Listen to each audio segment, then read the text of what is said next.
As we can see, my Roblox avatar is actively chasing me. And if I stop moving, it's dealing 10 damage to me every time it hits me. Let me rewind what was happening less than 30 seconds ago.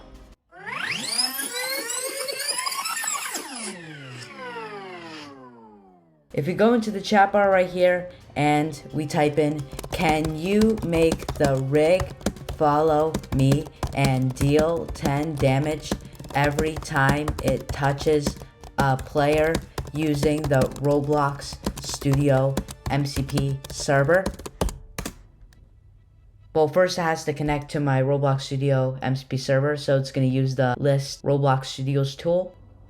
Now it's running get studio state. Now it's running the game tree to find the rig that I'm talking about. I'm just going to click allow in the session. Now it's just reading the file to double check. If we go back to Roblox Studio, we make sure we're on test mode, and then we click the play button. By the end of this tutorial, GitHub Copilot will be connected to Roblox Studio, ready to edit existing scripts, generate brand new scripts, and explain exactly how the code works. It'll even be able to generate assets for your Roblox game. The first thing that you're going to want to do is open up your favorite web browser. I'm going to be using Google Chrome, but you can also use Safari or Firefox. Go into the search bar right here and type in Visual Studio Code Download. Click on the first option. Once it loads, download for whatever operating system you're on. Then open up VS Code. We're on this Explorer mode right now. We're going to want to go over to extensions. Type in GitHub Copilot Chat and select it. Then where it says Enable AI Features, toggle this on. Now we can close this window out. If you're on a Mac, press Command Control I. If you're on a PC, press Control Alt I. Now open up Roblox Studio.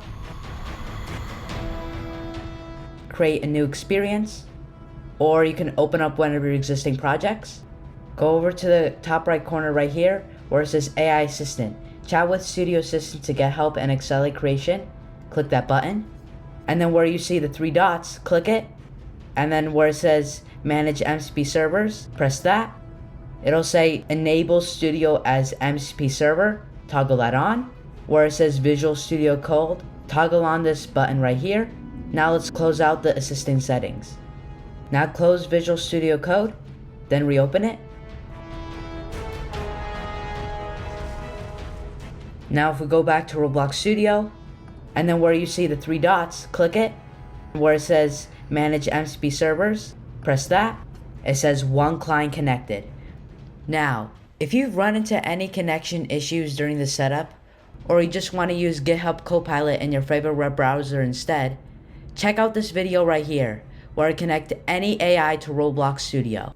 It uses a vastly different setup method other than the Quick Connect feature, which might work out better for you. See you there!